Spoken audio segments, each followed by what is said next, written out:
بڑا نام دے گئے، اتنا بڑا ادارہ دے گئے، اتنا بڑا ٹرسٹ دے گئے کہ جہاں پہ ہزاروں لوگوں کو مفت کھانا ملتا۔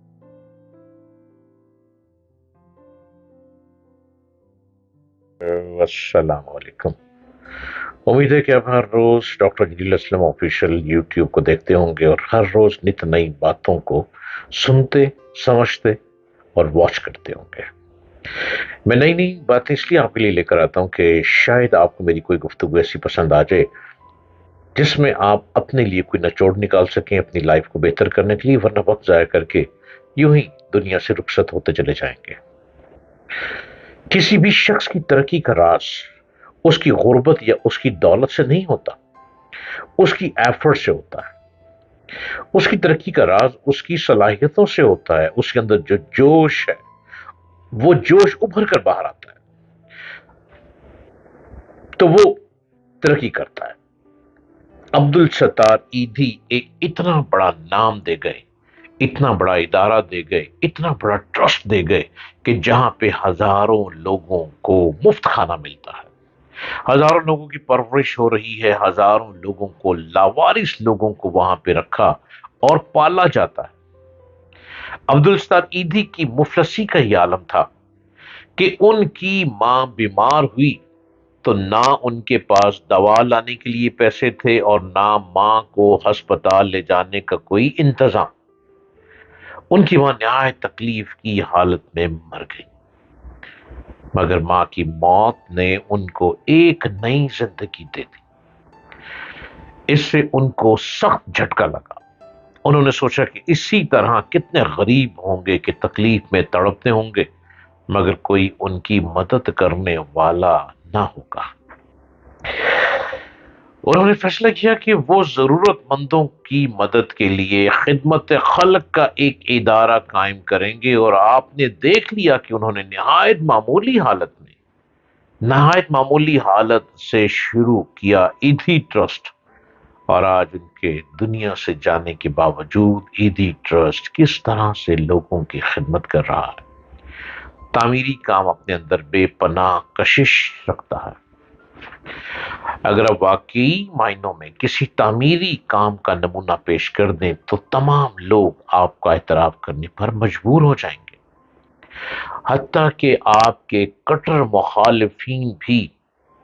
ایدھی کے لیے ایک نمونہ وہ تھا جو سطحی، جو کہ غربت کا زمانہ تھا، اور عبدالستار ایدھی کے لیے ایک نمونہ وہ تھا جو اس نے غربت میں اپنی ماں کو نہ ہی بچا سکے، اور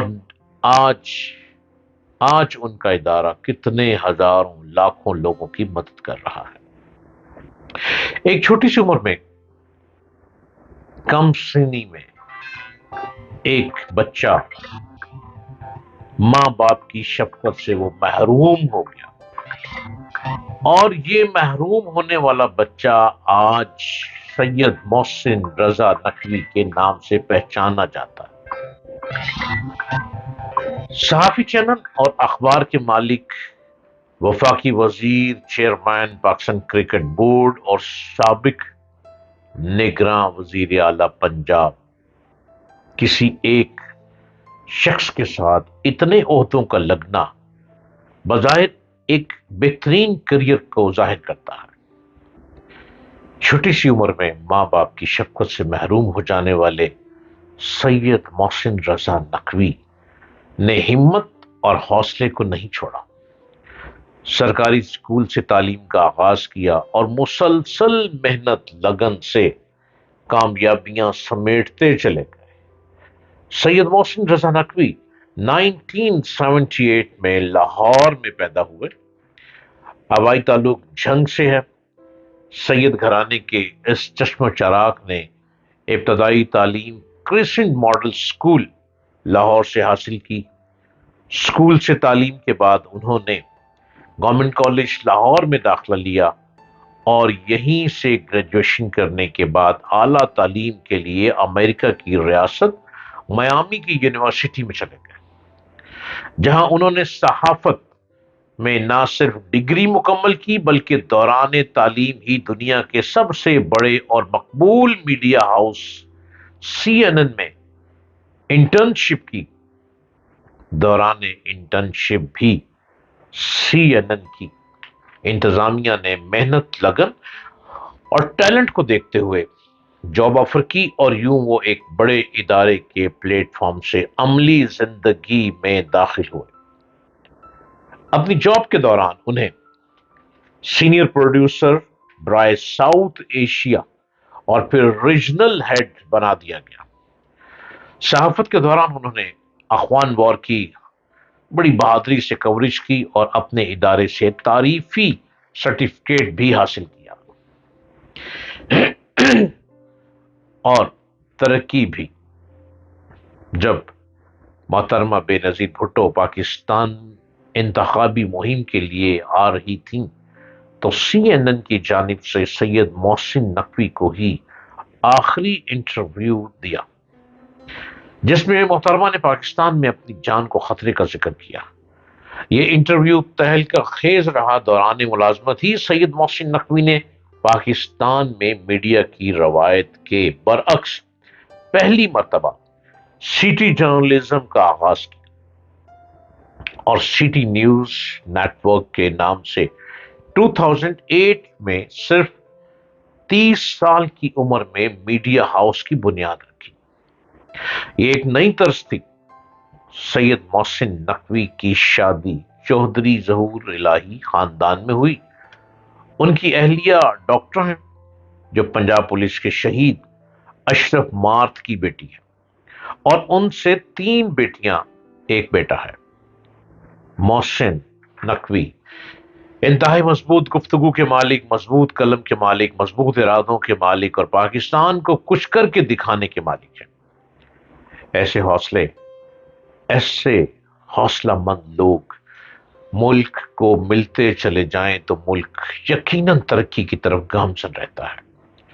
محسن نقوی کا کہنا ہے کہ اس سے کوئی فرق نہیں پڑتا کہ ہم جیتیں یا ہاریں، لیکن ہماری محنت ہار دیکھنے والے پر ظاہر ہونی چاہیے۔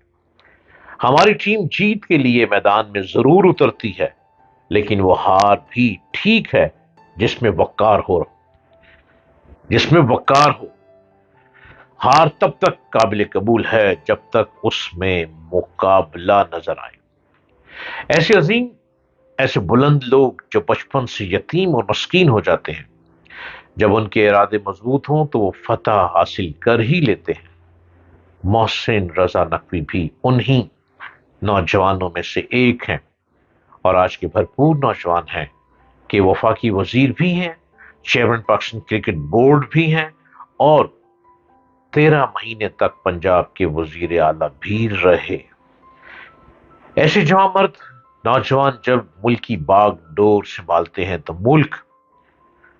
ملک خستہ نہیں رہتا، پھنستا نہیں، بلکہ سنورنا شروع ہو جاتا ہے، اور ملک سنورتا ہی چلا جاتا ہے۔